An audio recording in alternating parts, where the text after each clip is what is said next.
Boa tarde, prezados alunos. Um prazer novamente tê-los aqui. Vamos agora para o nosso intensivo de biologia molecular. A ideia desse intensivo é vocês reverem o conteúdo da segunda parte do nosso semestre, compreenderem melhor, um pouquinho melhor os mecanismos de biologia molecular e as suas técnicas. Bom, né? Nós sabemos que a informação genética está em todas as células do nosso corpo. Nós que somos organismos pluricelulares, o mesmo DNA que está na minha célula do dedo está na minha célula do pâncreas, está na minha célula dos neurônios, as minhas células ósseas, ou seja, todas têm o mesmo material. Mas por que nós produzimos e temos estruturas tão diferentes do nosso corpo, né?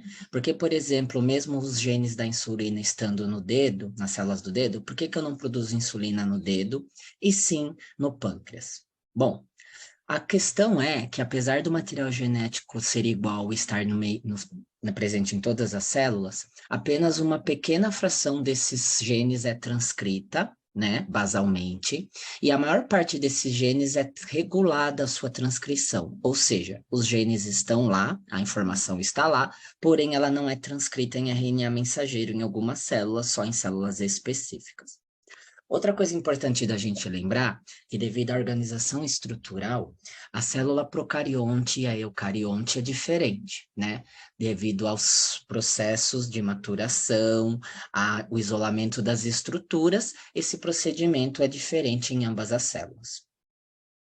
Em procariotos, nós sempre vamos ter uma resposta mais rápida e direta a mudanças nutricionais, ambientais, uma vez que nós não temos um compartimento nuclear separado do resto da célula, né? Nós sabemos que os procariotos não têm carioteca, eles não têm um núcleo isolado. Esse material genético procarioto, ele fica organizado, né?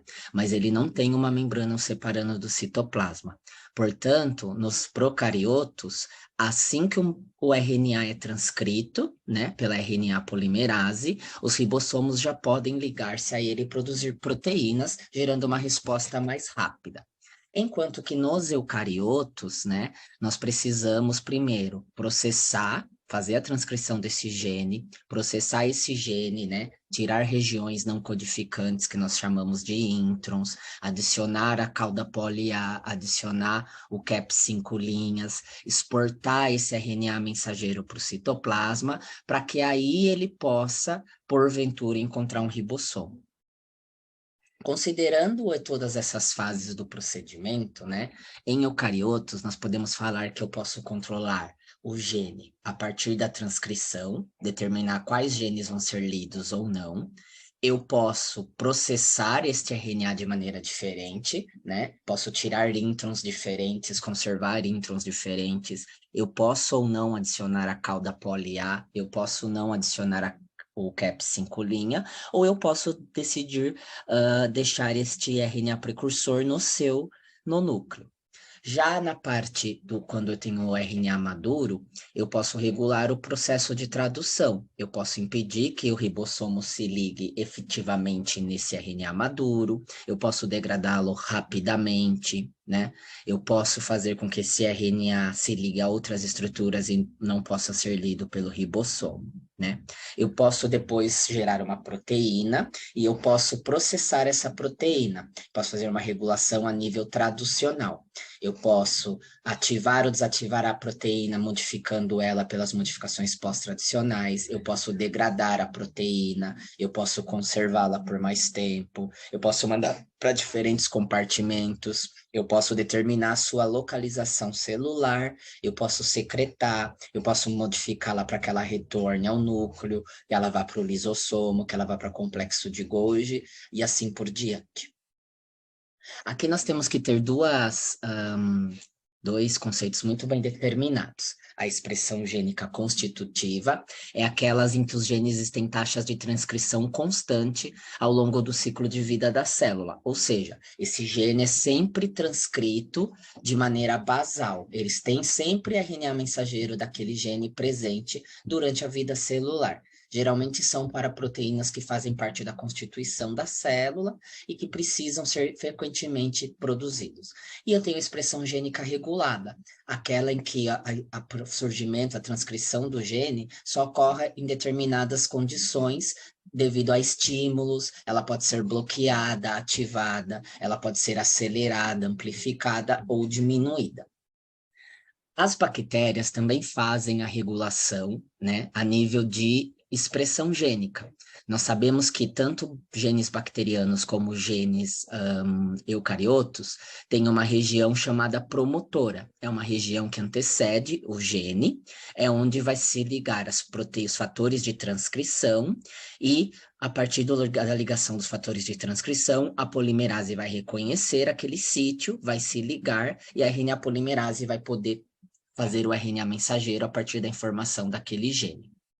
Nós temos, e as bactérias também têm, diferentes promotores com diferentes sequências que vão ser reconhecidos por diferentes proteínas de fatores de transcrição.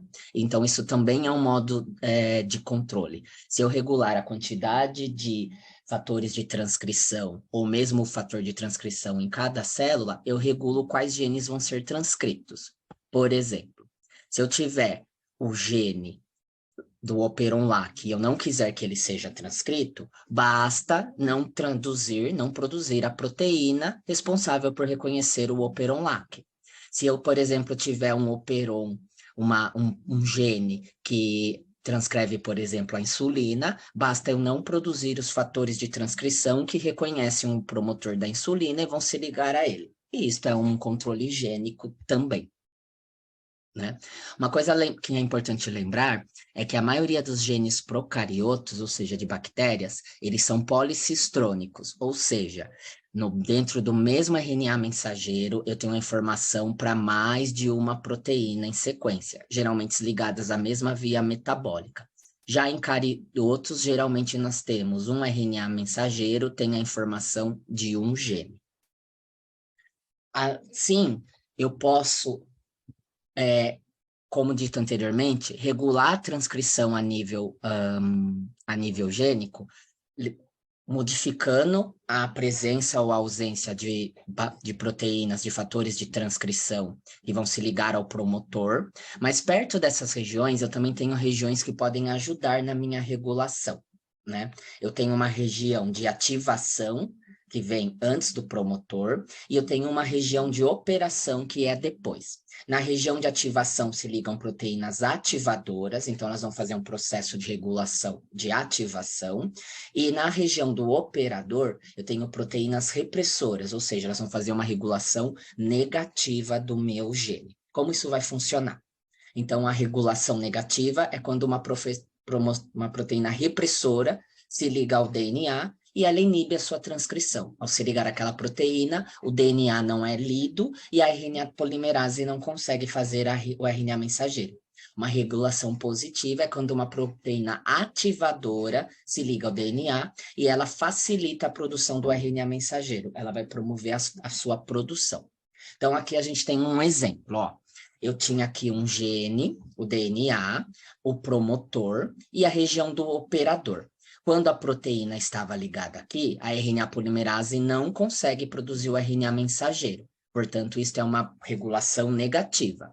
A partir do momento que alguma substância se liga à proteína repressora e tira ela, eu posso produzir o RNA mensageiro. E na regulação positiva? Na regulação positiva, eu ligo uma proteína aqui na região de ativação e ela facilita a produção da RNA polimerase. Ela permite que essa RNA polimerase se ligue melhor àquela região, né? Ela também pode ser desligada. Então, uma vez que eu liguei a proteína ativadora antes do promotor, ela ajuda a RNA polimerase a se ligar melhor e eu vou ter mais RNA mensageiro.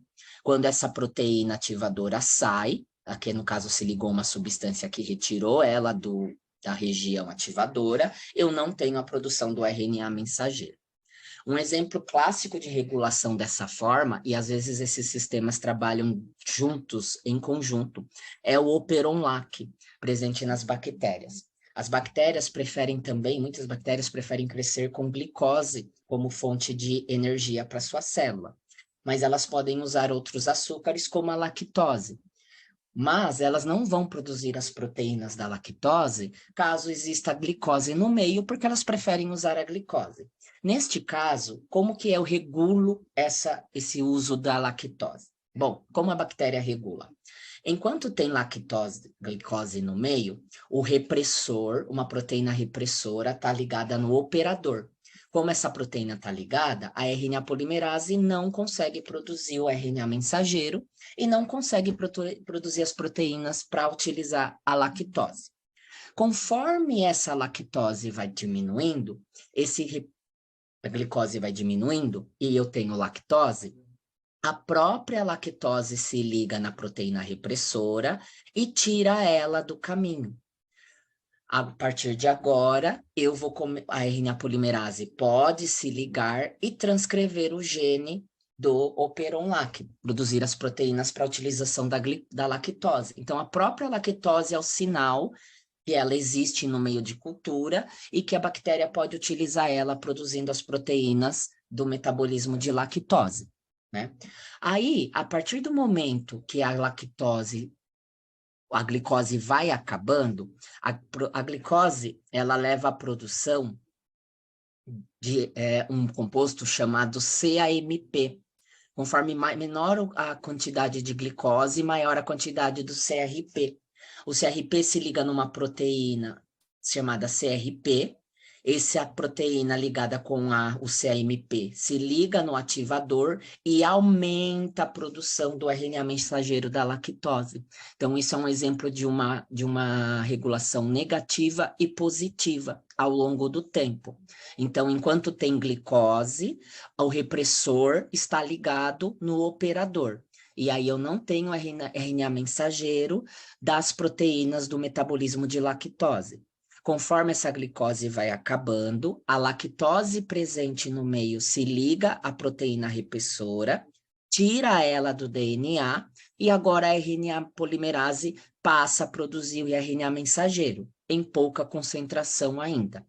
Conforme a glicose vai acabando mais e mais e mais, vai produzindo CAMP. Esse CAMP se liga numa proteína chamada CRP.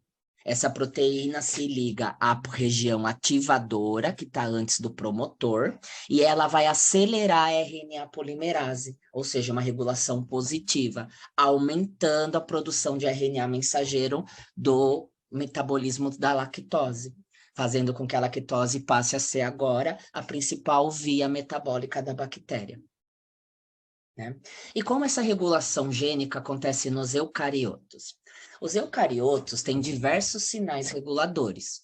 Existem hormônios, por exemplo, hormônios esteroidais, como testosterona, progesterona, cortisol, né? Que regulam genes, fatores de crescimento e de diferenciação celular liberados por outras células, o contato de uma célula com outra, né? As alterações ambientais, por exemplo, o choque térmico nos leva a regular alguns genes. Em questão de nutrição, a nossa resposta ela é um pouco mais lenta. É por isso que nós fazemos estoque dos nutrientes, porque a nossa resposta genética é mais lenta do que os das bactérias. Nós demoramos um pouquinho mais para mudar de fonte de energia do que bactérias, né? É preciso lembrar que a transcrição nos eucariotos ela vai acontecer no núcleo, né? E por conta disso, nós precisamos pegar o RNA mensageiro e enviá-lo para o citoplasma, que é onde se encontram os ribossomos, né? Como que a gente regula a expressão gênica nos eucariotos? Primeiro, a gente precisa disponibilizar esse gene através da cromatina. Se eu deixar a cromatina mais enrolada, os genes vão estar inativos. Se eu deixar ela mais frouxa, os genes daquela região vão estar mais ativos. Eu posso controlar o início da transcrição, definindo qual é o fator da transcrição que vai ligar ou não, se a célula vai ter ou não aquele fator de transcrição. Eu posso regular o processamento desses transcritos, eu posso optar por amadurecer ou não o RNA e como eu vou amadurecê-lo. A estabilidade do RNA mensageiro também determina a sua regulação. Eu tenho RNAs que duram mais na célula e que mudam menos, e eu também posso determinar quando que eles vão ser traduzidos ou não, né? Como que eu regulo a cromatina? Através das histonas. Quanto mais o DNA estiver enrolado nas histonas, menos acessível esse DNA vai estar para ser transcrito pela RNA polimerase, né? Então, eu preciso que eu tenha o fator de transcrição para reconhecer o promotor e a RNA polimerase se ligue, mas eu também preciso que essa região esteja livre, senão nenhuma proteína liga lá. E nós descobrimos que o DNA se interage com as histonas através das interações eletrostáticas e pontes de hidrogênios feitas pelo DNA e pelas proteínas histonas. As proteínas histonas, elas têm caudas, né? Resquícios da proteína, como se fossem caudinhas, onde elas têm aminoácidos que podem ser alterados por diferentes proteínas. Então, quando eu faço modificações nessas proteínas, das caudas das histonas, essa parte das histonas, elas podem ganhar mais carga ou menos carga. Então, por exemplo, eu posso acetilar, metilar ou fosforilar a cauda de uma histona. Quando eu faço isso, por exemplo, se eu metilo ou fosforilo uma histona, em geral, né, essas, as histonas ficam mais empacotadas e o gene fica inacessível, né? Quando, por exemplo, eu acetilo, né, uma histona, ela enrola mais e aí aquela região fica inacessível. Quando eu metilo ou fosforilo uma histona, ela perde carga, ela desnovela mais e aquela região fica acessível. Além disso, eu vou precisar dos fatores de transcrição certos para poder ligar naquele promotor. Então, por exemplo, no célula do pâncreas, eu tenho as proteínas que reconhecem o promotor da insulina, mas no fígado eu não tenho as proteínas, os fatores de transcrição que reconhecem o promotor da insulina, né? Eu não produzo essas proteínas, então eu nunca reconheço esse promotor. Além disso, nós vimos que nos eucariotos, longe do promotor, eu tenho as regiões ativadoras, a gente chamou nos eucariotos de enhancers. São regiões em que eu ligo proteínas que vão fazer essa região se dobrar sobre o gene que vai ser transcrito e eles aumentam a taxa de transcrição. Então, eles são fatores coativadores, eles ajudam a produzir mais RNA mensageiro. Nessa região dos enhancers, eu posso também ligar proteínas que fazem o contrário. Em vez delas aumentarem a produção do RNA mensageiro eucarioto, quando essas proteínas se ligam, elas diminuem a afinidade e fazem com que o RNA seja transcrito menos. Isso também é uma opção de regulação da transcrição. E os hormônios esteroides, por exemplo, a hidrocortisona, aldosterona, testosterona e progesterona. Esses hormônios, eles entram no citoplasma da célula, porque eles têm característica lipídica, então eles passam pela membrana, se ligam no citoplasma a receptores solúveis e entram no núcleo. E uma vez no núcleo, esses receptores, junto com os hormônios esteroidais, se ligam nas regiões ativadoras e aumentam a transcrição dos genes. Por isso que eles geralmente aumentam as taxas metabólicas do indivíduo, né? Outra coisa que eu posso fazer para regular, né, é fazer o splicing alternativo. Eu determino quais os introns vão ser mantidos e quais os introns vão ser retirados. Isso influencia não só em qual é a proteína final que eu vou formar, mas também se esse RNA mensageiro vai durar mais ou menos. Quando eu deixo determinados introns, eles podem aumentar a taxa de degradação do RNA, ou ele pode manter ele mais estável. Além disso, eu preciso lembrar que só RNAs maduros são transportados do núcleo, né? Ou seja, se eu tiver RNAs que eu não tirei os introns, que eu não coloquei a cauda poli A e o cap, eles ficam no núcleo, e no núcleo eu não vou ter ribossomos, e aí eu nunca vou traduzir esses RNAs, né? Os RNAs transportadores e os RNAs mensageiros, em geral, eles são muito estáveis. Contudo, os RNAs mensageiros, eles têm tempo de vida muito variável. Vai depender do tamanho da cauda poli-A que eu ponho neles, vai depender se eu ponho ou não o 5-cap neles, né? Eu posso tentar protegê-los de endonucleases, enrolando esses RNAs ou não. Então, tudo isso vai influir no tempo de vida dos meus RNAs. Uma outra coisa que eu posso fazer é, eu produzi o RNA, eu tirei, né, os seus introns, coloquei a cauda poli-A, coloquei o 5-TR, mas eu mantenho eles enrolados em proteínas. Essas proteínas impedem que os ribossomos liguem nele e impedem que outras proteínas de degradação entrem nele. É o que acontece, por exemplo, nos RNAs dos ovócitos. Os RNAs dos ovócitos, eles ficam hibernando, enrolados em proteínas, e quando a mulher tem os estímulos da ovulação, através dos hormônios, esses RNAs são liberados para a maturação do óvulo. Uma outra coisa que tem ganhado destaque são as alterações fenotípicas hereditárias, né? O que a gente chama de epigenética. E ela tenta explicar por que gêmeos com o mesmo DNA têm características diferentes, porque parece que algumas alterações genéticas que não estão no DNA, né?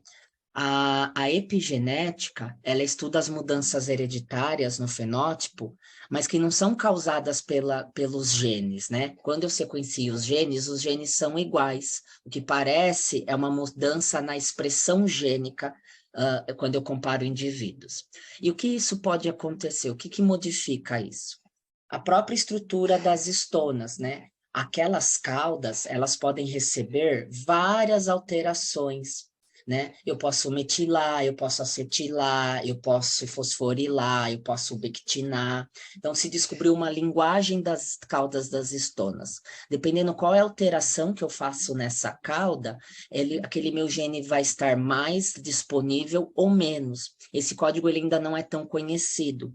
E o que se observou é que, dependendo da modificação que eu faço na estona, ela passa para os descendentes. Por isso que é um fenótipo transmissível, né? Foi mostrado que algumas pessoas, por exemplo, podem metilar uma região da estona e essa metilação vai aparecer nos filhos, nos netos, ela vai sendo passada pelas gerações. E essa metilação pode levar a alterações na taxa de expressão, porque podem manter o gene mais ou menos livre para ser transcrito, né? Uma outra coisa que foi mostrada nos últimos anos é a metilação das ilhas CPG, né? Nas regiões promotoras dos genes eucarióticos, nós observamos bastante riqueza de citosinas e guaninas em sequência, né? CG, por isso ilhas CPG. E essas regiões, elas podem ser mais ou menos metiladas. Quanto mais metiladas elas são, menos o gene é transcrito. Essa metilação atrapalha a ligação dos fatores da transcrição e da RNA polimerase. Então, foi mostrado que algumas pessoas metilam essa região do promotor eucarioto e passam a expressar menos esses genes. E dependendo dos promotores, essas metilações também podem ser transmitidas ao longo dos descendentes, que é uma coisa muito, muito, muito interessante, né?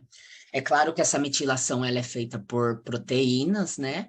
E os motivos dessas metilações, os sinais que levam a essas metilações, ainda não são bem compreendidos. Uma outra coisa, uma outra regulação bem interessante é a regulação por pequenos e longos RNAs não codificadores, ou seja, RNAs que não trazem informação para a proteína, mas eles podem regular o ambiente celular, podem regular a transcrição de outros genes, né? Um exemplo, por exemplo, é a inativação do cromossomo X e do imprint genômico, né? Por exemplo, no cromossomo das mulheres, nós temos a inativação do cromossomo X. Muitas vezes, as mulheres têm 2X e um dos cromossomos X precisa ser silenciado, porque a hiperprodução dos genes desses dois cromossomos X levaria a alterações. Um cromossomo X produz um RNA longo, chamado XT. Esse RNA, ele pareia com o segundo cromossomo e faz esse cromossomo ficar todo enrolado. Então, esses genes desse segundo cromossomo jamais vão ser lidos. Isso é a inativação do cromossomo X. Existem também os casos do imprint genômico, né? Quando o bebê está em desenvolvimento, ele precisa muitas vezes optar quais são os genes que ele vai expressar mais ou menos, quais os alelos. Lembrando que a gente sempre recebe 2 alelos, um alelo da mãe e um alelo do pai. Então, o que a gente vê é que esses genes podem ficar brigando entre si para ver quem vai ser o mais expresso, se o alelo do pai ou da mãe, né? Às vezes, para a mãe, ela não quer que o alelo do pai seja lido pelo bebê, porque causa alguns problemas fisiológicos para ela. Então, ela pode tentar silenciar os genes do pai. E, ao contrário, também é possível. Às vezes, o gene do pai precisa ser lido com maior intensidade e o bebê opta por silenciar os genes da mãe. A perca desse imprinted, né, desse silenciamento seletivo, pode levar a malformações, pode levar a alterações e algumas doenças no futuro, se o bebê tiver silenciado os genes de maneira incorreta.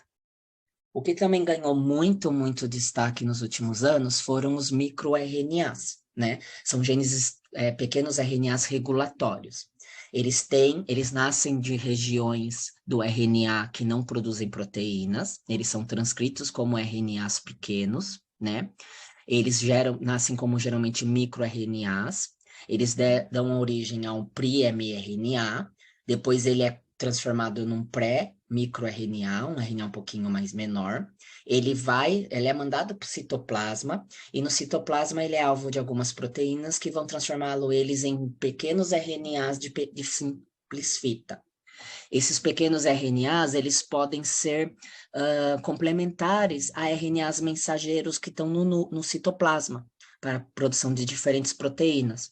E eles pareiam pela complementariedade de bases, recrutam uma proteína chamada RISC, e essa RISC picota o RNA mensageiro. Então, nós notamos que esses pequenos RNAs, esses microRNAs, eles regulam a estabilidade de RNAs mensageiros. Eles podem fazer com que esses RNAs mensageiros duram mais ou menos. Se os RNAs mensageiros duram menos, eu tenho menos proteína, e isso vai influenciar totalmente no meu processo, logicamente, né?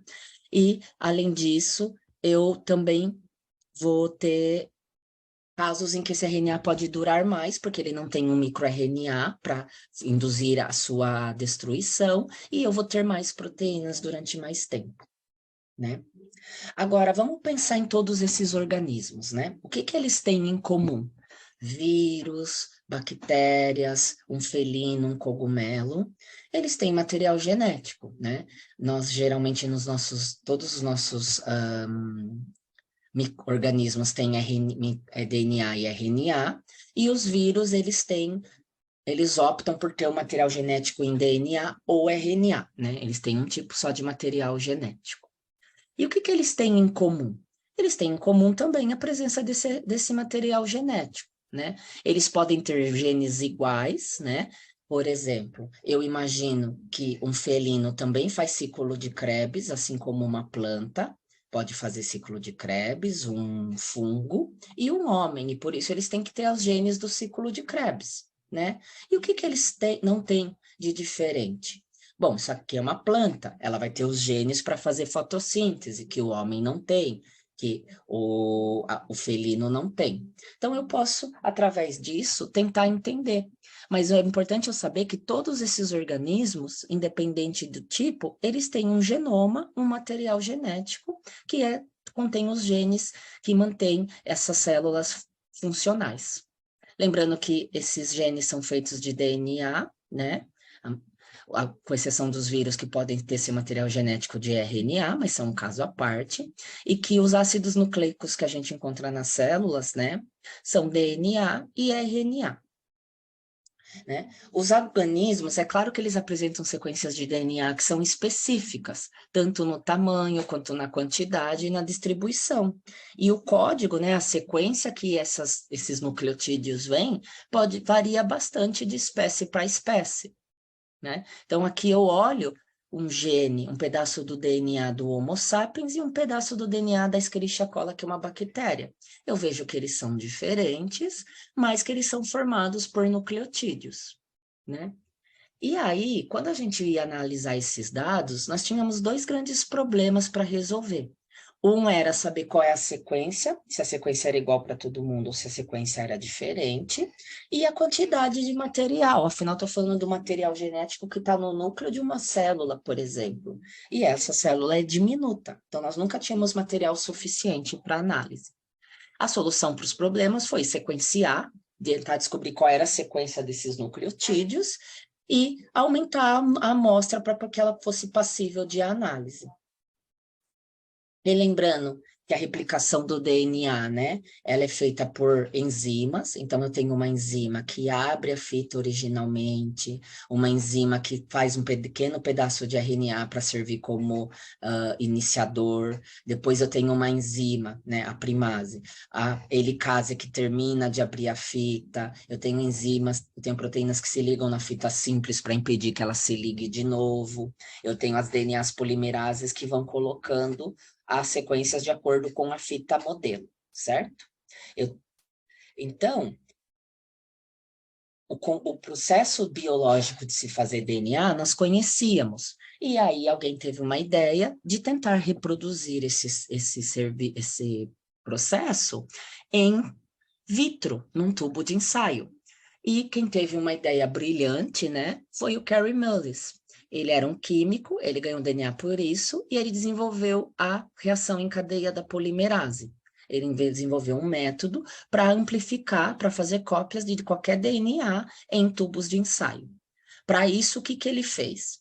Ele tinha um DNA modelo, né? Ele tinha um DNA que ele queria amplificar, ele colocou lá pequenos pedaços de DNA sinteticamente produzidos, porque a gente já sabia produzir pequenos pedaços de DNA no laboratório, e eram os primers. Isso eliminou a necessidade de ter uma primase, né? Aí depois ele precisava descobrir como ele ia abrir a fita. Como in vitro eu posso fazer isso? Eu posso desnaturar a fita de DNA aumentando a sua temperatura, porque a temperatura rompe as pontes de hidrogênio entre as fitas e as separa. Uma vez que eu separei, os iniciadores podem se ligar. Agora eu dou nucleotídeos e coloco uma RNA polimerase e ela faz esse trabalho. E foi assim que ele desenvolveu a PCR.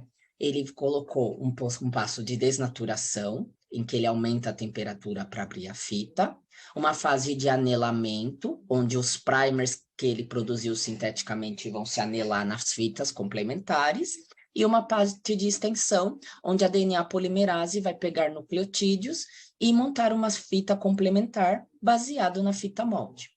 Então, para a gente fazer a reação em cadeia da polimerase, eu preciso do DNA molde, um par de oligonucleotídeos iniciadores, né? Uma sequência iniciadora, uma DNA polimerase atualmente termoestável e DNTPs, né? Os nucleotídeos. E um tampão para que a DNA polimerase fique feliz e estável. Esse tampão também tem que incluir cloreto de magnésio, porque a polimerase adora cloreto de magnésio. No começo da PCR, a DNA polimerase era uma polimerase comum extraída de bactérias comuns. E as proteínas, nós sabemos que conforme aumenta-se a temperatura, elas também desnaturam, mas de modo irreversível. E aí,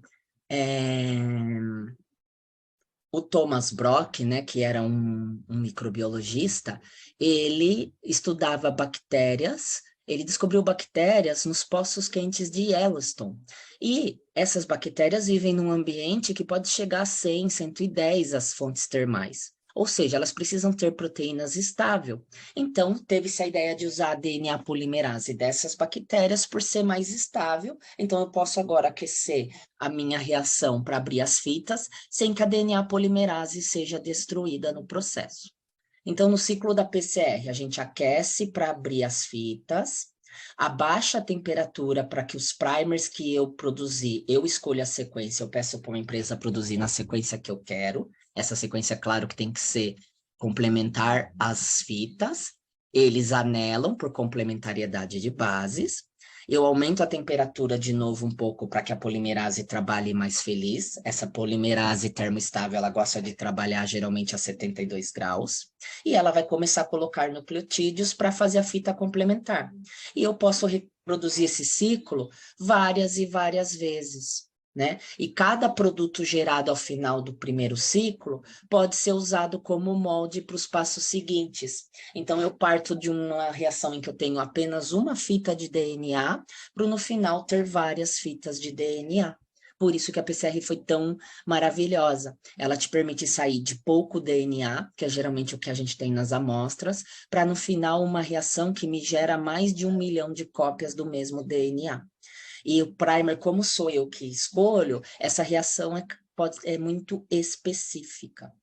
Então, aqui eu mostro para vocês como a gente pode desenhar primers, né?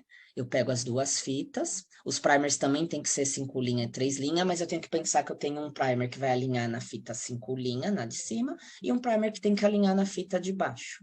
Tudo bem? Na fita 3 linhas. Sendo que os primers sempre tem que começar 5 linhas, 3 linhas, tá? E aí, depois que eu amplifiquei um monte de DNA, o fato de eu ter ainda um monte de DNA não necessariamente torna ele visível. Eu ainda preciso visualizar esse DNA. E como que a gente faz? Bom, depois que eu fiz a minha termociclagem, a amplificação na técnica de PCR, eu preciso fazer uma eletroforese. Eu vou colocar ela num gel, ou submetê-la a uma corrente sanguínea para separar os fragmentos por tamanho, né? A técnica de eletroforese, ela é baseada que o ácido nucleico tem carga negativa. O grupo fosfato, que compõe os nucleotídeos, dão ao DNA uma carga negativa. Então, se eu colocar esse DNA numa cuba, ter um polo nessa cuba, então colocar ele na parte negativa, não a positiva, a corrente elétrica vai fazer essa molécula negativa migrar para o positivo. Como eu vou fazer um gel, que é uma malha, como se fosse uma peneira, os fragmentos menores vão passar mais rápido, vão correr mais no gel, e os fragmentos maiores vão ter mais dificuldades e vão correr menos, né? Eles migram mais lentamente. E no final eu coloco um agente intercalante de DNA que brilhe quando ele estiver no meio do DNA. O mais utilizado é o brometo de etídio. Ele é uma molécula que intercala no DNA dupla fita, então tudo que tem dupla fita ele entra no meio, e quando eu jogo uma luz UV nele, ele brilha. Então ele me mostra as bandas do DNA multiplicado. Aqui, por exemplo, eu vejo que essas duas bandas aqui, elas são menores do que essa banda aqui, porque elas correram mais no gel, no mesmo tempo que eu deixei a eletroforese. Assim como essa banda aqui é maior do que essa, tem mais pares de base. Para comparar o tamanho, geralmente a gente usa um DNA que tem fragmentos de tamanho conhecido, para tentar descobrir qual é o tamanho das bandas presentes nessa seção, né? Então, só relembrando a PCR, vamos relembrar nosso processo da PCR. Eu tenho um DNA molde, eu vou fazer iniciadores específicos que são complementares às duas fitas, né? Faço um par de primers, coloco lá os nucleotídeos, a DNA polimerase, perdão, e um tampão contendo magnésio. No primeiro passo vai ter a abertura da fita pela temperatura, eu vou abaixar um pouquinho essa temperatura, os primers vão se anelar, depois eu aumento um pouquinho a temperatura e a polimerase começa a colocar os nucleotídeos de acordo com as duas fitas molde. A partir disso, no segundo round, eu posso usar agora as 4 fitas geradas para fazer a amplificação e assim por diante, né? Que, por exemplo, nós temos um exemplo de uma PCR real, né? Aqui nós usamos primers específicos, né? Para diferentes leishmanias, né? Então, aqui nós temos 5 amostras, né? mais amostras de diferentes leishmanias brasilienses. Então, aqui a gente vê os 3 controles positivos, né? Amplificou nesses 3 controles, né? Mais ou menos uma banda, mais ou menos de 300, entre 300 e 150 pares de base. Mais ou menos a gente fez primers para 250 pares de base, né?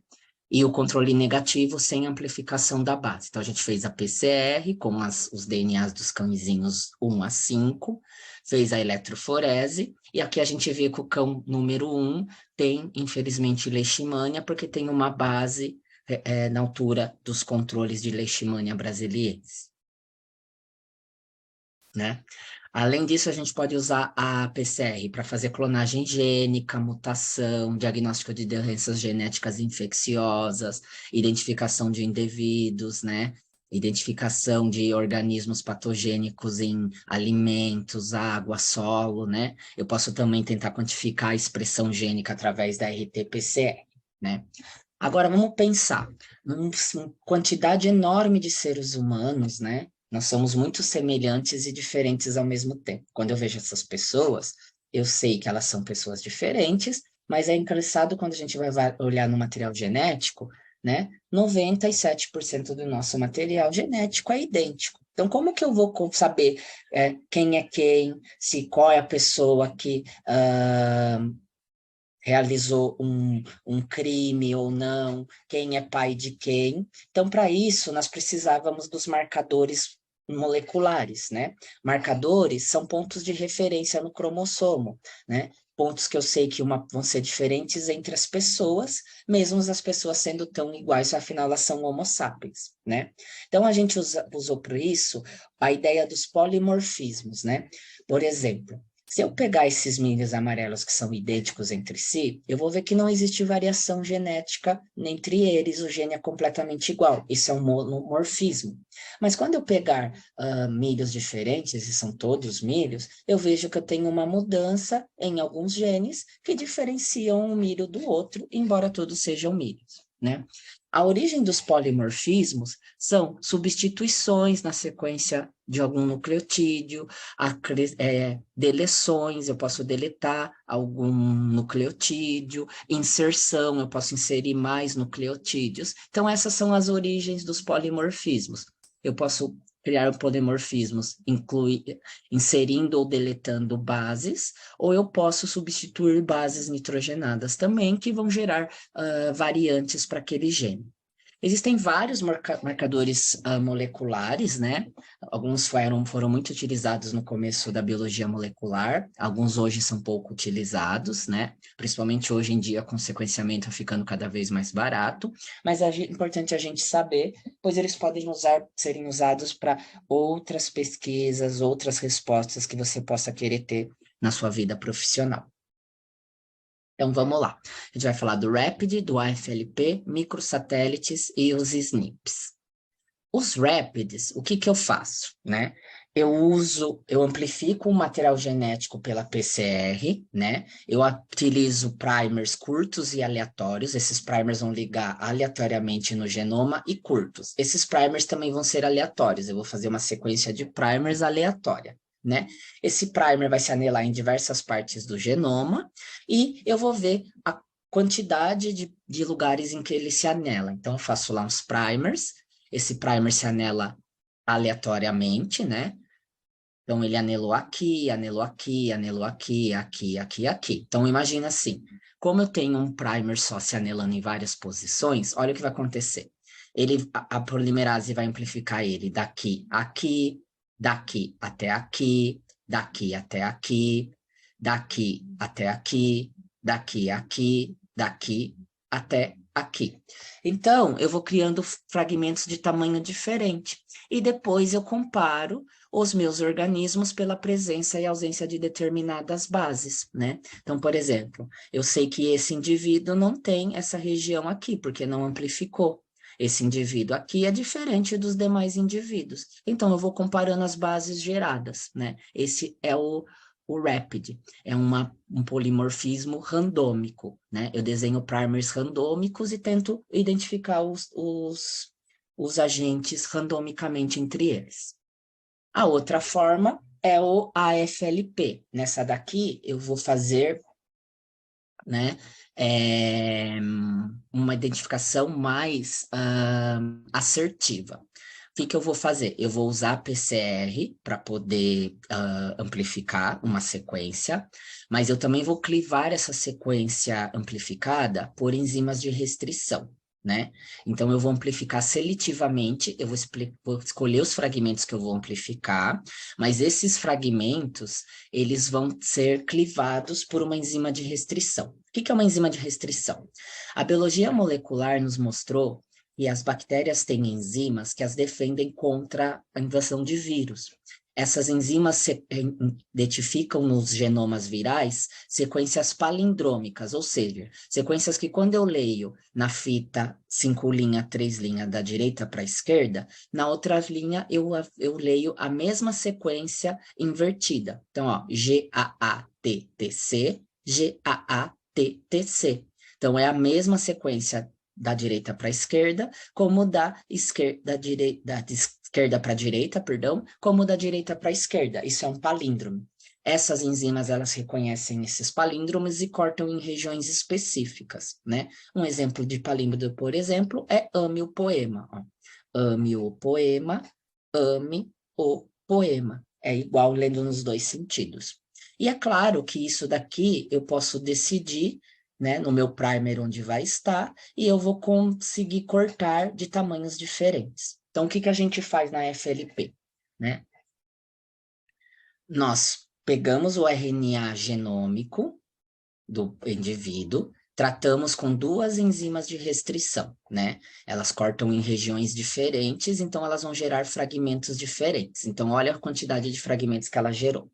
Depois a gente liga elas com adaptadores, né? A gente liga elas em regiões, adaptadores, sequências conhecidas nas extremidades, a gente consegue ligar isso também através da PCR, e aí a gente faz uma pré-amplificação de algumas sequências.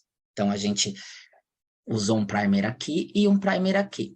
E depois faz uma amplificação seletiva, determina qual é os genes que eu vou amplificar usando primers mais seletivos. E no final, eu vou ter uma distribuição de fragmentos de tamanho diferente que me permitem dizer quem é os sujeitos. Então, eu sei que esse sujeito não é igual a este, que não é igual a este, porque o fragmento dele está um pouquinho mais baixo, assim como esse. Então, eu selecionei melhor e consegui ver diferenças, porque essa corte inicial, ele é dependente do polimorfismo que a pessoa tem. Se ela tiver mais ou menos polimorfismos, vai cortar mais ou menos o DNA e eu vou ter fragmentos de tamanho diferente. Os microsatélites, né, eles são baseados no quê? Existem, às vezes, no DNA, regiões em que eu tenho regiões de microrepetição. Então, por exemplo, esse indivíduo tem 1, 2, 3, 4, 5, 6, 7 regiões repetidas muito parecidas. Esse segundo indivíduo já tem 4, esse terceiro indivíduo tem 5, e esse quarto indivíduo tem 6. Ou seja, o número de repetições dessas pequenas sequências são diferentes entre os indivíduos. Portanto, se eu amplificar as regiões que flanqueiam essas repetições, fizer um primer para cá, para cá, para cá, para cá, para cá, para cá, para cá e para cá, eu vou ter fragmentos de tamanho diferente dependendo do indivíduo, porque o tamanho de fragmento vai ser dependente da repetição que ele tem entre essas regiões. Quanto maior o número de repetições, maior vai ser o fragmento, quanto menor o número de repetições, menor vai ser o fragmento. Então, a gente faz a PCR para que ela amplifique regiões que têm fragmentos de tamanho diferente. E com isso eu consigo saber o tamanho e posso comparar pessoas, comparar indivíduos, né? Então, por exemplo, ó, o indivíduo A, ele gerou todos esses fragmentos porque ele tem repetições diferentes. É claro que a gente vai escolher mais de um microRNA, mais de uma região de microsatélite. Ideal que a gente escolha 4, 5, tem lugares que fazem amplificação de até 40 regiões, né? E aí eu vou ver a distribuição das bandas. É claro que indivíduos podem ter a mesma sequência em algumas vezes. Então, por exemplo, ó, eu vejo que o indivíduo B, eles têm essa sequência laranja aqui igual, a roxa, a marrom, mas eles têm essas outras sequências diferentes. E isso é usado para fazer a determinação, por exemplo, de paternidade. Como nós recebemos um cromossomo do pai e um da mãe, eu só posso ter essas regiões, uma parte vai ser igual recebido do meu pai e uma das mães. Então, por exemplo, essa criança, ela tem este perfil de microsatélites, enquanto a mãe tem estas, e os pais têm, os possíveis dois pais têm essa. Então, analisando, eu vejo que a mãe, que a criança recebeu esses microsatélites da mãe, esses dois da mãe e este da mãe. Portanto, os outros 3 microsatélites só podem ter visto do suposto pai. Comparando os pais, eu vou identificar que o pai só pode ser o 1, porque ele tem esse microsatélite e esse microsatélite. Mas, professor, o pai 2 poderia ter algum desses microsatélites? Sim, porque nós não sabemos as descendências, se eles têm parentes em comum lá no passado bem extremo. Claro que eles podem ter. Por isso que se usa mais de um marcador. Quanto maior o número de marcadores, menor a chance de você ter todos os marcadores idênticos. E existem muitas variações da PCR. Cada vez que a PCR foi evoluindo, nós geramos novas técnicas, cada uma com um objetivo, uma especificidade, né? Por exemplo, tem uma técnica que se chama nested PCR. O que é nested PCR? Ela é boa quando eu tenho material mais escasso, eu tenho material escasso, eu quero amplificar esse material escasso e quero mais... quero que a resposta seja mais específica. Então, é aumento da quantidade e da especificidade. Eu penso numa região que eu quero amplificar, eu desenho primers mais externos. Vou fazer a primeira reação de PCR, isso vai me amplificar essa região. Então, quando ligo aqui um primer e aqui o outro, gerou essas fitas aqui como amplificação. E eu faço uma segunda PCR com primers mais internos. Eu desenho primers para a região interna dessa região amplificada.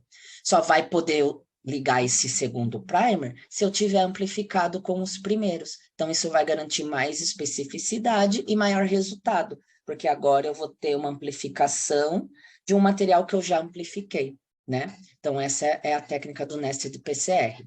Eu também posso fazer um multiplex PCR. Eu posso fazer, por exemplo, pesquisa de mais de um agente infeccioso na mesma amostra. Basta que eu desenhe primers diferentes para cada um das bactérias ou dos vírus e que eles gerem produtos de tamanho diferente. E eu posso pôr todos esses primers juntos na mesma reação. Então, eles vão gerar produtos diferentes e dependendo dos produtos que meu paciente tiver, eu vou poder falar se ele está com os 4 vírus ou com 2 vírus, com um vírus. O importante aqui é que os primers sejam diferentes entre si e que o tamanho das bandas seja diferentes entre si, né? Senão eu vou ver todo mundo junto no gel. Além disso, surgiu as técnicas que não precisam agora da eletroforese, né? Que vem ganhando destaque a cada dia, por serem mais rápidas e mais assertivas. São as técnicas do Real-Time PCR ou qPCR, PCR quantitativo, porque eu consigo quantificar. Tem 2 tipos, a baseadas em dye fluorescente, baseadas em uma substância fluorescente, geralmente a gente usa o Cyber Green, mas não é, tem outras opções. O que acontece? Cyber Green, ele é um fluorófilo que ele entra no meio de fitas duplas, igual o brometo de etídio fazia, e quando eu jogo um laser nele, ele fluoresce, ele dá um sinal fluorescente. Então, a gente abre a fita, põe os primers, como a gente faz na PCR. Aí a polimerase vem e faz a fita. Toda vez que ela faz uma fita de dupla fita, o CyberGreen entra no meio dessas fitas e gera um sinal de amplificação. Então, eu sei que naquela amostra o DNA está sendo amplificado e eu consigo ver isso em tempo real, né? Quanto mais DNA amplificar, mais fluorófilo vai ligar e mais maior vai... Antes eu vou ver o sinal e mais rápido ele vai chegar no platô ao máximo de amplificação, certo? A outra forma é a que usa sondas. Aqui a gente faz um pedacinho de DNA complementar para o meio da região de amplificação. Então, eu fiz um primer para cá e um primer para cá, e eu fiz uma sonda que hibridiza aqui. Essa sonda ela tem um fluorófilo e a gente chama de reporter e quencher. O quencher é uma substância que rouba a fluorescência do fluorófilo.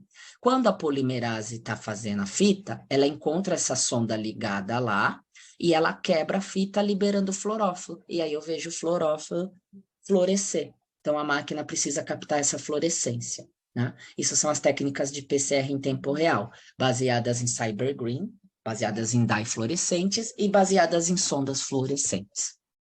E o sequenciamento? O sequenciamento, existem vários, né? Eles foram feitos basicamente pelo Walter Gilbert e pelo Frederick Sanger, criaram a técnica de Sanger, e o Paul Berger também criou uma técnica paralela à técnica do Sanger, só que ela era mais difícil de ser realizada. Eles estão baseadas no quê, né?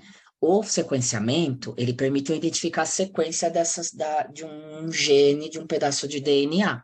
E ele me permite, por exemplo, comparar indivíduos diferentes baseados nos polimorfismos, né? Na troca de bases únicas entre os indivíduos. Então, por exemplo, meus indivíduos têm a mesma sequência aqui, com exceção da quarta posição, em que cada indivíduo tem uma base diferente, né? Como que funciona a minha sequenciamento pelo método de Sanger, né? Ele é baseado no seguinte: na amplificação normal, né, na minha replicação, o DNA vai adicionando os nucleotídeos baseados na fita molde, vai fazendo a ligação fosfodiéster entre o OH, que está ali no 3' né, no carbono 3, com o grupo fosfato que está no carbono 5' aqui, que está no carbono 5, né? Se eu não tiver esse OH no 3', a minha polimerase não consegue adicionar o nucleotídeo, certo? Porque ela precisa ligar esse fosfato aqui com o oxigênio aqui. Então, se não tiver um OH disponível aqui, ela não consegue ligar. O que foi a ideia do Sanger? Ele pensou o seguinte: e se eu colocar um nucleotídeo que não tenha um OH na terceira posição, que ele tenha um H também, um didioxinucleotídeo? Quando chegar e entrar este nucleotídeo, a polimerase não consegue mais adicionar bases. Então, como que a gente faz o sequenciamento Sanger? Nós pegamos 4 tubos, colocamos material genético nele, que quer ser sequenciado, a DNA polimerase, né? O primer, e aí colocamos os nucleotídeos, todos os nucleotídeos. Em cada um dos tubos, a gente coloca um nucleotídeo com defeito, um nucleotídeo que não tem o OH na posição 3, no carbono 3. Nesse daqui, a gente colocou um DDATP, aqui a gente colocou um DDTP, um DDATP, um DDCTP e um DDGTP. Então, quando entrar aqui um T, se pode entrar um T normal ou um T com defeito. A polimerase vai parar de colocar nucleotídeos. Se aqui entrar, pode entrar um A ou um A normal. A polimerase também vai parar de colocar nucleotídeos. E assim por diante. E no final eu vou ter fragmentos de tamanho diferente e eu vou saber qual é o fragmento que parou, né? Porque eu sei qual é o fragmento com defeito em cada tubo. Então, aqui eu sei que é A, G, C, C, G, A, T, C, C, porque eu vou correr cada amostra em um pocinho.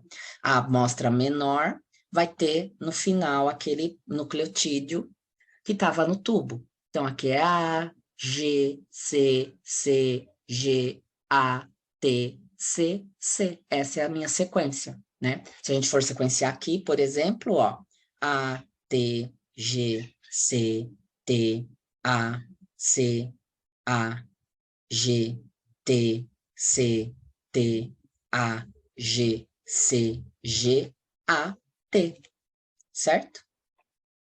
E assim por diante. Então, eu posso aí fazer o sequenciamento que eu quiser. Então, por exemplo, aqui eu sei que tem 2 adeninas em sequência, aqui tem 2 timinas em sequência, eu vou lendo de baixo para cima o meu gel e eu vou saber exatamente qual é a sequência do meu DNA, tá? Hoje em dia, com a evolução da técnica de Sanger, também evoluiu, né? Eles tiveram a seguinte ideia: bom, e se eu não precisar correr o gel e fazer 4 amostras? E se os nucleotídeos com defeito, eu marcar cada um com um fluorófilo de uma cor diferente? Um em vermelho, um em azul, verde e amarelo. E foi isso que eles fizeram. Então, agora a gente faz tudo num tubo só, coloca todos os nucleotídeos normais no mesmo tubo, o polimerase, o primer, o DNA molde, e coloca os DNAs, os 4 DNAs com defeito juntos, mas agora cada um tem um fluorófilo numa cor diferente.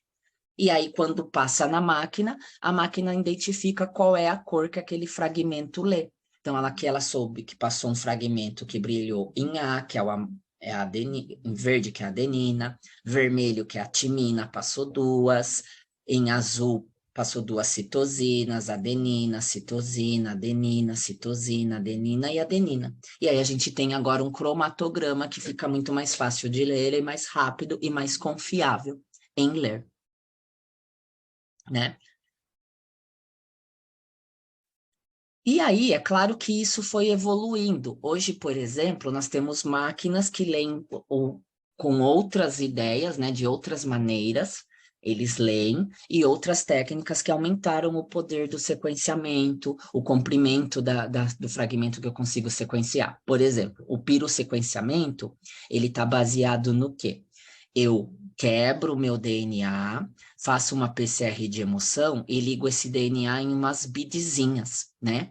Essas bidzinhas, elas vão entrar dentro de canalículos, cada bidzinha só pode entrar num buraquinho, e aí a máquina vai fazer o quê? Ela vai identificar qual é o nucleotídeo que ela vai jogar naquela hora, né? Por exemplo, ela joga tudo A, aí ela vê qual é o pocinho que brilhou, porque a polimerase, quando quebra, os nucleotídeos têm 3 fosfatos, e ela liga um fosfato só. 2 fosfatos, que a gente chama de pirofosfato, eles são liberados, eles colocam uma reação de luciferase, a luciferase, ela pega a ATP e o pirofosfato e brilha, faz uma reação que brilha, a máquina a capta. Então, os pocinhos vão brilhando conforme os nucleotídeos que são jogados são adicionados. E no final eu consigo fazer um sequenciamento, né? O Ion Torrent é uma ideia parecida, né? Eu tenho pocinhos, o equipamento sabe qual é o nucleotídeo que ele jogou e ele pega um sinal, porque eles fazem uma sequência em que o pirofosfato libera um hidrogênio e esse hidrogênio ele gera um sinal químico que é entendido como um pico. Então eu consigo também sequenciar. Tem o Illumina, né, em que eu vou adicionando as bases aqui, o equipamento vai identificando qual é a base que está sendo sequenciada de acordo com a cor do fluorófilo, e o nanopore, que é a tecnologia mais recente, onde eu ligo o meu DNA numa proteína motora, essa proteína é levada para um poro, e o poro, ele está numa membrana em que tem uma corrente elétrica. Dependendo do nucleotídeo que passa aqui, ele tem um pico diferente, ele sabe qual é o nucleotídeo que dá aquele pico e ele vai sequenciando. Então, hoje em dia, eu consigo fazer grandes sequenciamentos por essas técnicas, né? Principalmente pelo Illumina e o Nanopore, são chamados de sequenciamentos de nova geração. Agora, imagina que eu quero estudar, né, o meu perfil de transcrição. Eu quero saber quais são os genes que estão sendo expressos no pâncreas, quais os genes estão sendo expressos no meu fígado. São órgãos que têm o mesmo DNA, são vindos da mesma pessoa, mas são órgãos diferentes, então devem ter genes expressos diferentemente. Como que eu faria isso? Eu faria os estudos de transcriptoma. Quero saber qual é o perfil de transcrição de um ou de outro. Eles devem ter genes diferentes entre eles expressos, mas devem também ter genes iguais, afinal são órgãos do mesmo organismo. Relembrando um pouquinho da biologia molecular, para fazer DNA a gente copia DNA em DNA através da replicação na célula, o DNA da origem ao RNA através da transcrição, e o RNA dá origem a proteínas através da tradução, né? A gente sabe que o transcriptoma é o conjunto de transcritos de uma célula. Então, tudo que é gerado de RNA eu consigo ler num transcriptoma. RNA mensageiro, ribossomais, transportadores, pequenos RNAs e RNAs não codificantes, né? O transcriptoma, ele me permite comparar células diferentes, identificar genes, entender como os organismos se desenvolvem, quais são os genes que estão, por exemplo, numa larva e quais são os genes que vão estar no peixe,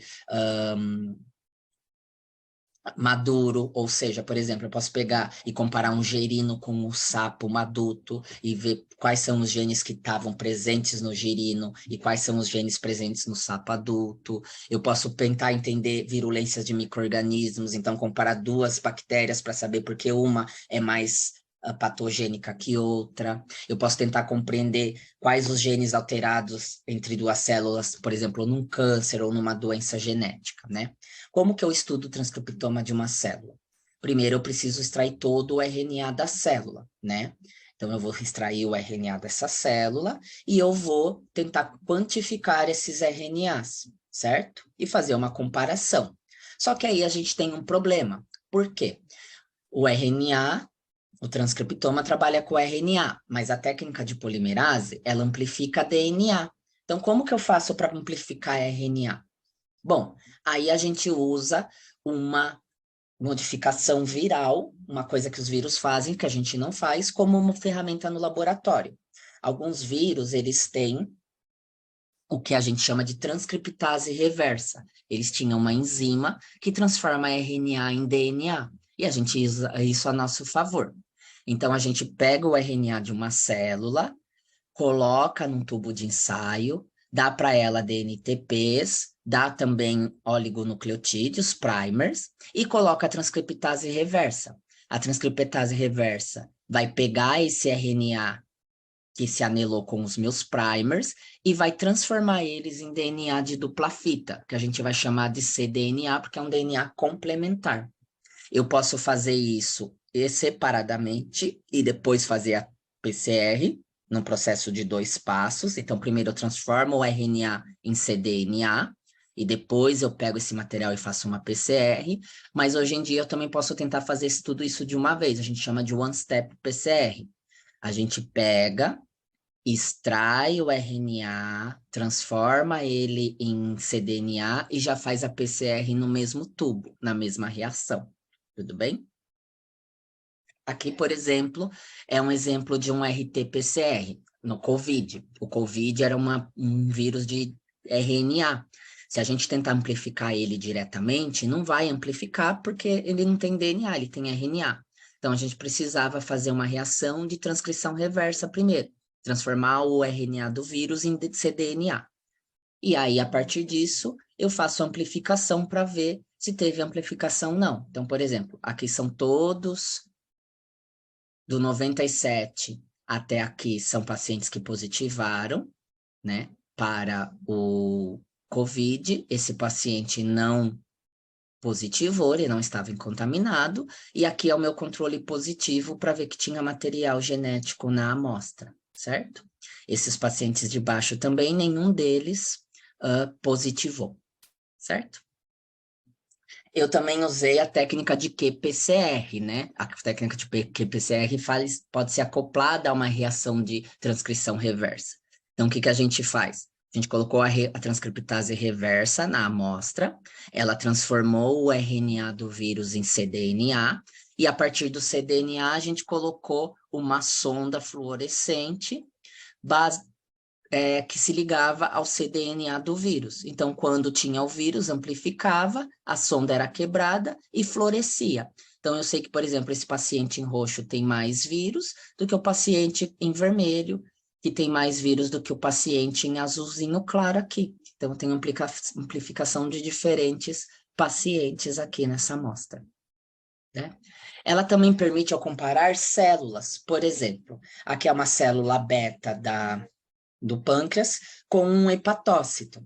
E aí eu extraí o RNA mensageiro dessas células, transformei em cDNA, usei primers específicos para cada um dos genes. Então eu avaliei o gene PDX, insulina, NA1, HNF4, e como esperado, beta-quitina é o meu controle positivo, ela aparece nas duas células, e eu vi que, como esperado, o meu hepatócito não está expressando os genes da insulina, não está expressando o gene NHF4, né? Ele não está expressando nenhum desses 5 genes aqui, que são específicos de célula beta.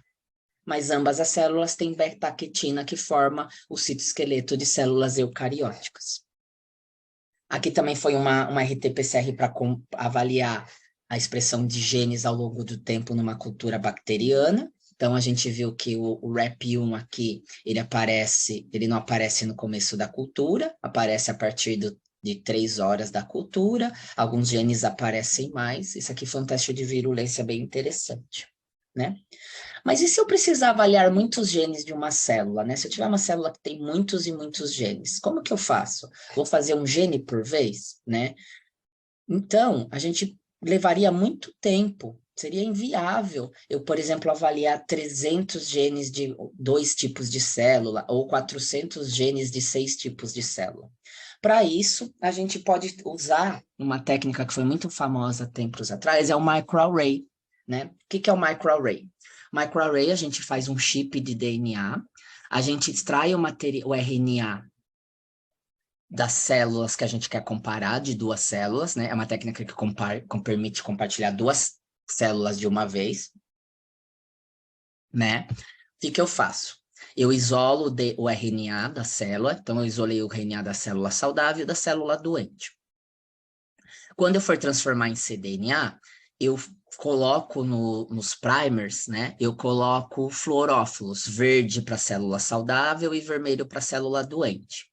E aí todo o cDNA gerado da célula saudável vai estar marcado em verde e o da célula doente vai estar marcado em vermelho. E nesse chip eu vou ter minhas sondas, são pequenos RNAs complementares aos genes que eu quero estudar. Então, vou ter um tipo de gene no pocinho 1, um segundo gene no pocinho 2. Quando essas células, eu tirar esse material e jogar ao mesmo tempo aqui, olha o que aconteceu. A célula doente estava marcada em vermelho. Então, ela hibridizou nesse pocinho e nesse. Quer dizer que a célula doente está expressando esse gene, este e este. A da célula vermelha, ela se ligou nesse pocinho, nesse e nesse. Ela brilhou em vermelho, em verde.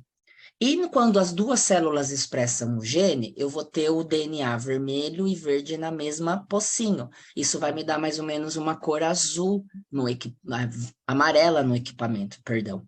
Então, eu sei que aqui, ó, esse gene aparece nas 2 células, saudável e doente, saudável e doente. E a partir disso eu tenho um perfil de expressão gênica, porque eu monto esse chip do jeito que eu quero. Eu escolho as sondas dos genes que eu quero estudar. Uma outra técnica bastante comum é a técnica de blotting.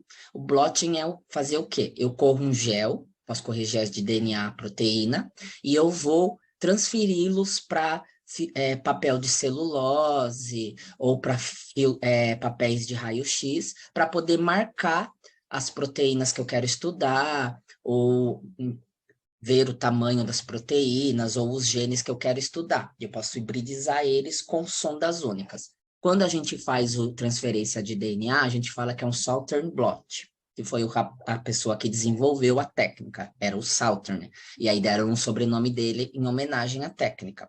Quando eu trabalho em RNA, a gente fala que é o Norten, porque Southern em inglês é sul, então o RNA é o oposto do DNA, a gente chamou de Norten. E quando eu trabalho com proteínas, a gente fala que está fazendo o Western blot.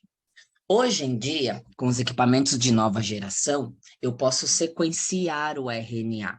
Eu pego esse RNA, fragmento ele em pequenos RNAs, converto em cDNA, ligo adaptadores nas pontas deles através da PCR e eu sequencio esses fragmentos muito rapidamente através desses aparelhos de sequenciamento de nova geração. Então, eu consigo sequenciar o RNA inteiro de uma amostra rapidamente. Agora, eu não preciso mais ficar estudando sondas, fazendo DNAs complementares. Eu posso simplesmente sequenciar e eu posso quantificar as sequências absolutamente. Saber quantos fragmentos com a sequência A, B, C eu tinha, quantos fragmentos com a sequência B, C, X, Y, Z eu tinha.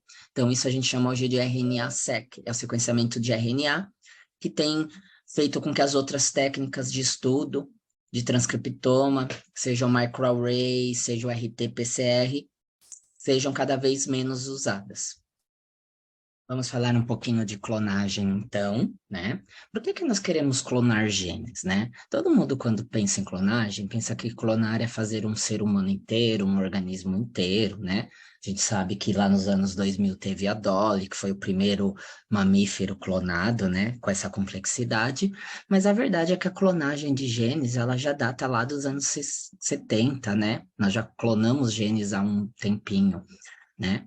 E ela é muito útil para fazer biofármacos, produtos transgênicos, para estudar genética na indústria alimentícia, indústria de tecidos, para várias indústrias, certo?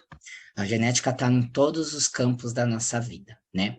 A clonagem, ela consiste em fazer cópias em vivo de um fragmento específico de DNA. Então, por exemplo, eu tenho o fragmento da insulina humana, eu quero colocar ela dentro de uma bactéria para minha bactéria poder produzir essa insulina, né? Um fator de crescimento, uma proteína para vacinas, né? Eu posso também fazer o melhoramento de espécies, por exemplo, deixar as espécies menos suscetíveis a determinadas doenças, tá? Então, eu coloco diferentes DNAs dentro de um organismo e ele vai produzir essas proteínas para mim. Isso. Então, vamos pensar um pouquinho.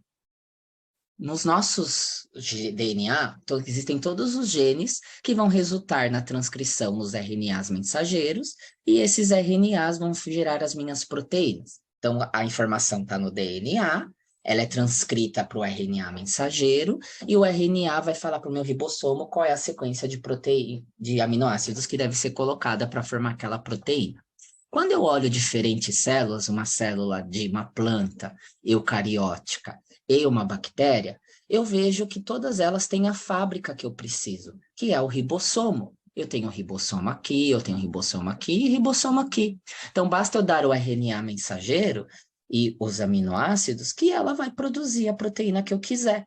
O que diferencia uma célula a outra são os RNAs mensageiros que elas têm. Então, se eu colocar o RNA mensageiro de uma proteína eucariótica, o RNA mensageiro pronto, na bactéria, ela vai ter a informação necessária para produzir aquela proteína eucariótica. Se eu pegar o RNA mensageiro de uma bactéria e colocar dentro de uma planta, ela vai ter todas as estruturas necessárias para produzir a proteína daquela bactéria. E é por isso que a gente pode utilizar esses clonar genes de espécies diferentes em organismos diferentes, né? Basta eu dar para eles o RNA mensageiro, né? A informação do DNA, para que eles façam o RNA, e o RNA vai fazer a produção de proteínas. Então, eu posso inserir o gene de qualquer organismo. Eu posso, por exemplo, pegar o gene de uma proteína fluorescente que está nas águas-vivas e colocar nas células de um camundongo, de um peixe, né, na face de um ratinho, nas suas extremidades, para que ele brilhe, assim como a água-viva, uma vez que é essa proteína que faz ela brilhar. Basta para isso que eu coloque a parte do DNA que tem a informação, para que esse organismo produza o RNA mensageiro correto e possa, a partir dos seus ribossomos, produzir a proteína.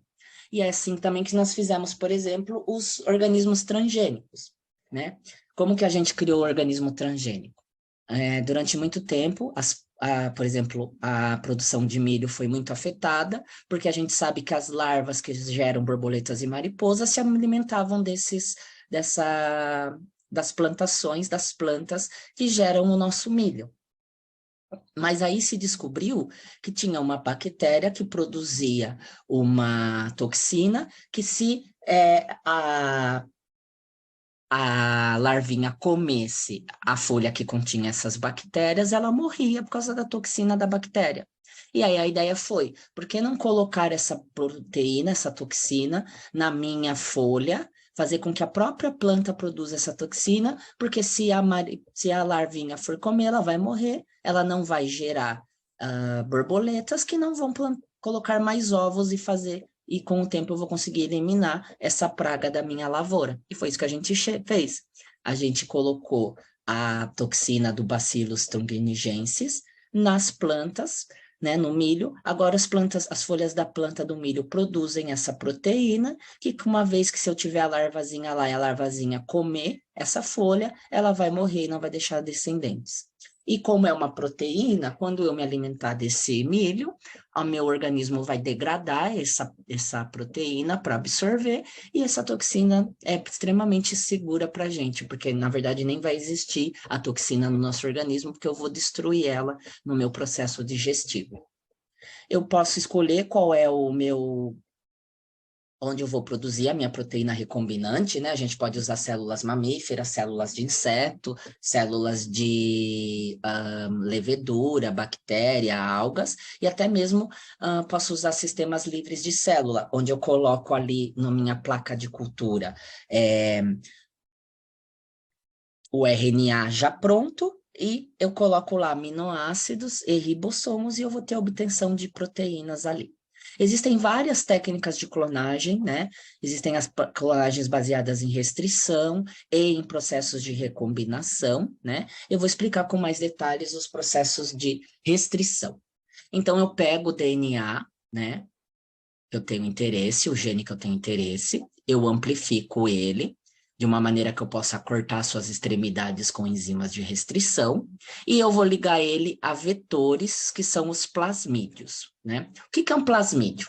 Plasmídios são pequenos DNAs móveis presentes nas bactérias. As bactérias têm esses pequenos DNAs que se replicam independente do cromossomo. O cromossomo faz uma cópia dele, enquanto esses DNAs podem fazer milhares de cópias deles. Esses DNAs são usados pela bactéria porque eles têm genes que trazem vantagens para elas, genes de resistência a antibióticos, resistência a metais, e a gente usa esses plasmídios para poder colocar os genes que a gente quer que a bactéria, por exemplo, produza para a gente. Para isso basta eu amplificar o DNA, né? Como eu decido, eu escolho o DNA que eu quero clonar, o DNA, meu gene alvo, e eu vou fazer uma PCR nele. Só que nos primers eu vou colocar sequências de enzimas de restrição para mim cortar as enzimas de restrição para deixar nas pontas extremidades, né? Eu vou ligar esse gene à frente de uma região promotora e um sítio de ligação do ribossomo. E uma vez que eu colocar esse vetor dentro da minha bactéria, ela vai produzir a minha proteína, né? Eu posso, através desse promotor, controlar a minha expressão. Então, eu posso colocar um promotor que responde à presença de lactose, à presença de arabinose, e eu determino quando a bactéria vai produzir esse gene ou não, colocando esse agente no meio de cultura na hora que eu quiser que a bactéria produza para mim o gene, certo? Como que a gente trabalha com essas enzimas de restrição? Essas enzimas de restrições, elas podem cortar o DNA de dois jeitos. Ou elas cortam de maneira reta, assim, a gente chama de ponta cega, extremidade cega, ou elas cortam as extremidades de maneira desigual. Elas deixam algum pedacinho de fita simples. Geralmente, quando a gente usa enzimas de restrição com pontas, que deixam pontas, elas ligam melhor. Então, eu pego, crio a minha PCR, gerando esses primers, eu coloco essa sequência nos primers, né? Eu amplifico a região, meu DNA de interesse com enzimas de restrição, então eu escolho uma enzima de restrição para cá e uma para cá. A hora que eu vou amplificar esse DNA e vou tratar ele com essas duas enzimas. Ele vai cortar essas extremidades e deixar elas com essas pontas sobrando. Eu trato o meu vetor, né, meu plasmídio, com as mesmas enzimas, ele vai deixar as mesmas pontas, e aí eu misturo o meu produto da PCR com o meu vetor digerido, meu vetor cortado. E aí essas extremidades vão anelar porque elas são complementares. Eu vou usar uma ligase e aí eu vou grudar esse DNA estranho, né, esse DNA amplificado no meu plasmídio. E aí eu posso colocar dentro da minha bactéria e a partir de agora ela tem o gene que eu clonei, o gene de interesse. E a partir disso, eu posso mandar essa bactéria produzir a minha proteína de interesse, que pode ser uma insulina, pode ser uma proteína que eu vou usar para vacina, né? Como que eu seleciono as bactérias que entraram, que têm o plasmídio com o meu gene clonado? Eu utilizo a próprio gene de resistência que o plasmídio vem. Então, eu coloco antibiótico no meio, ele vai matar as bactérias que não têm o meu plasmídio e vão manter as bactérias que têm o meu plasmídio com o gene clonado.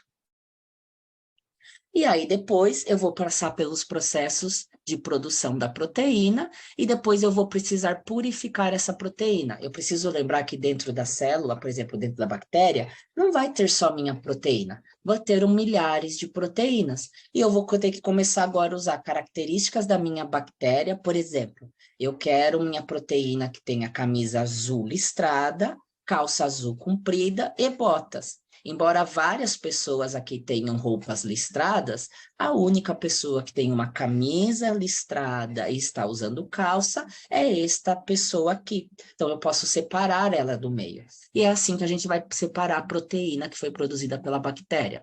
Nós vamos romper a célula. Existem vários processos para romper, né? Posso usar detergentes, posso usar pressão, posso usar diminuição e aumento da temperatura várias vezes seguidas, e isso vai fazer com que tudo que a célula tenha seja liberado, né? As proteínas sejam liberadas. Eu posso usar, então, métodos enzimáticos, detergente, pressão, sonicação.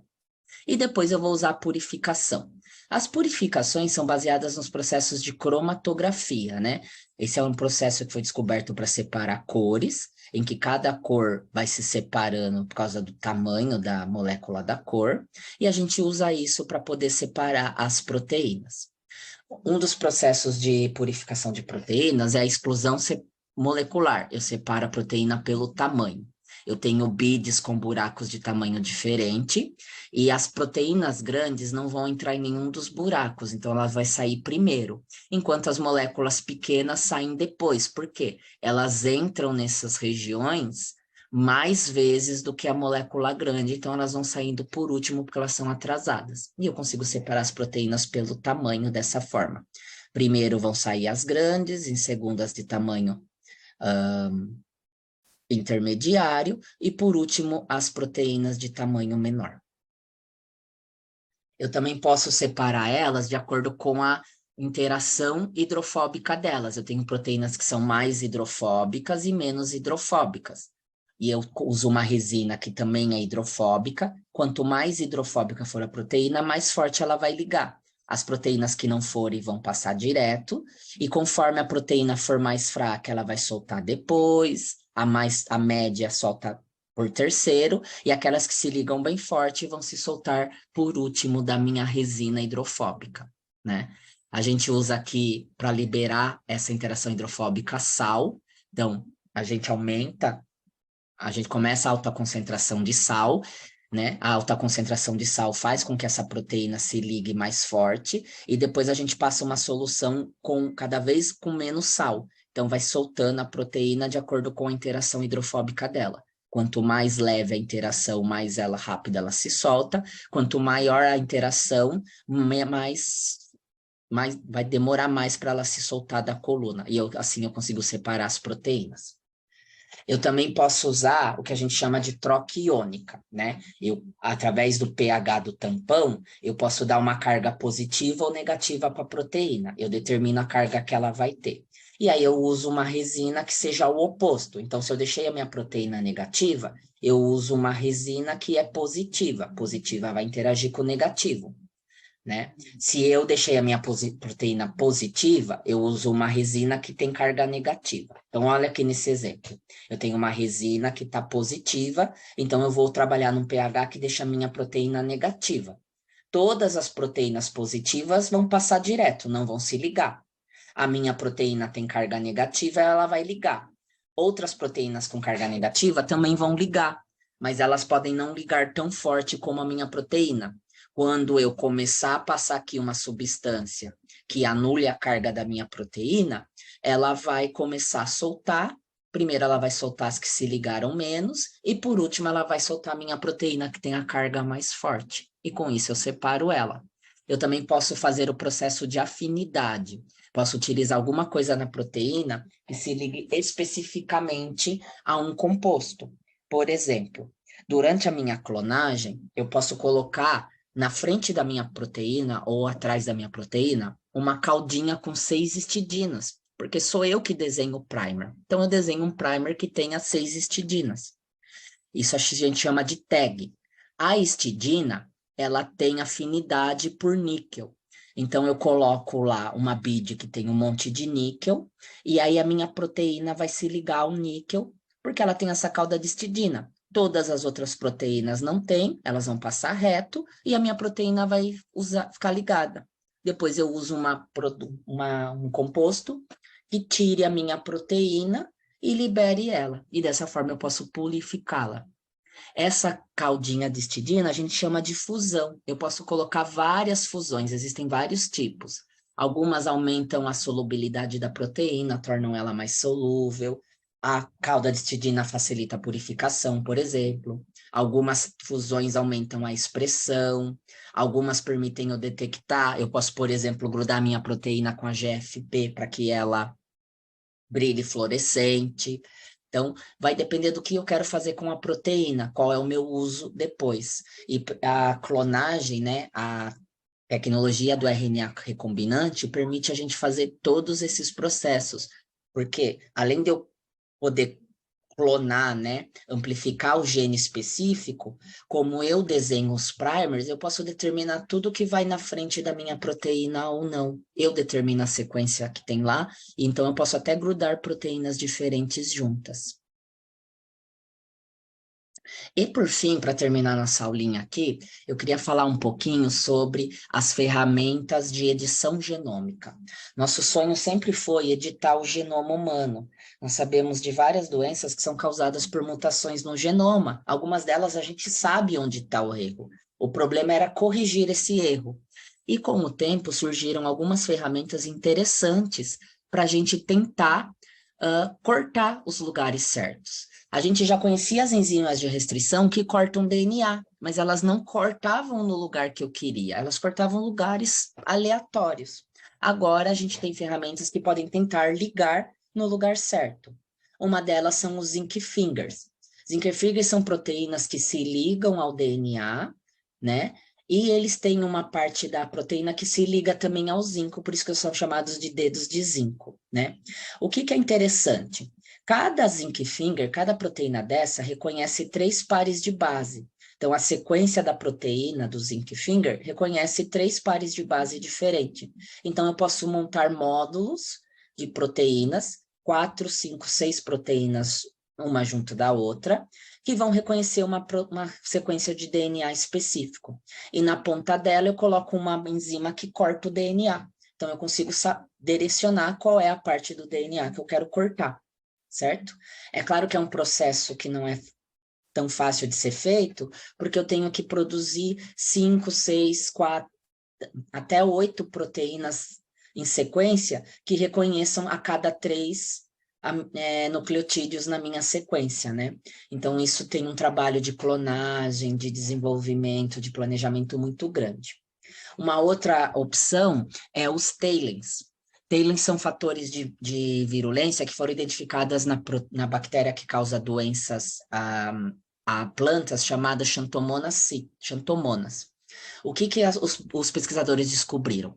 Que as xantomonas, elas tinham proteínas que se ligavam, em vez de se ligar a cada 3 nucleotídeos, elas ligam a cada 1 nucleotídeo.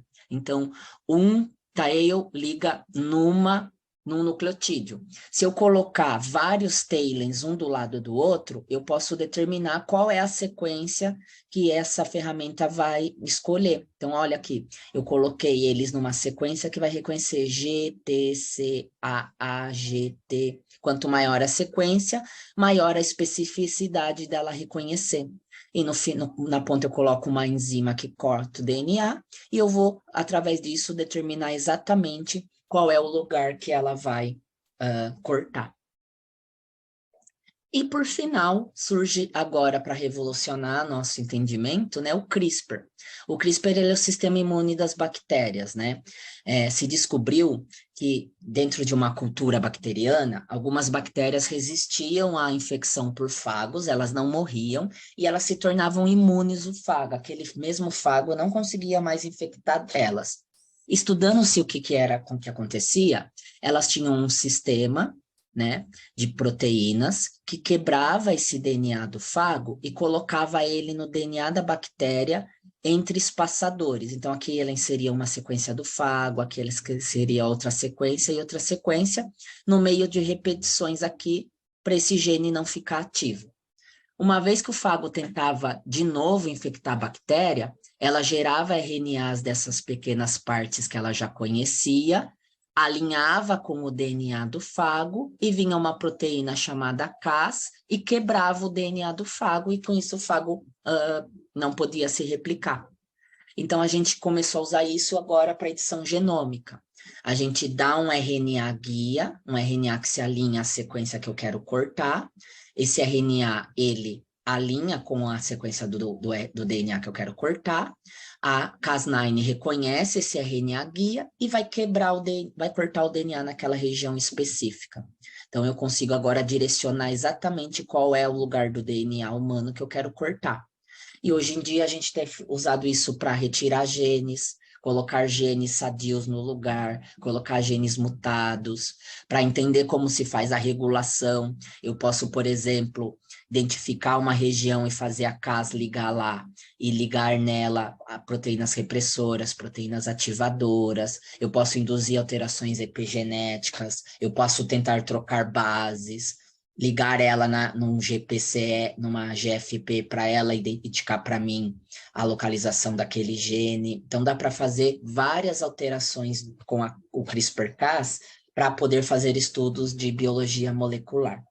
Então, esse foi um resumão do nosso final de semestre sobre biologia molecular. Espero que vocês estejam bem, né? Que vocês tenham um final de semestre maravilhoso. Beijo no coração de todos, ótima semana.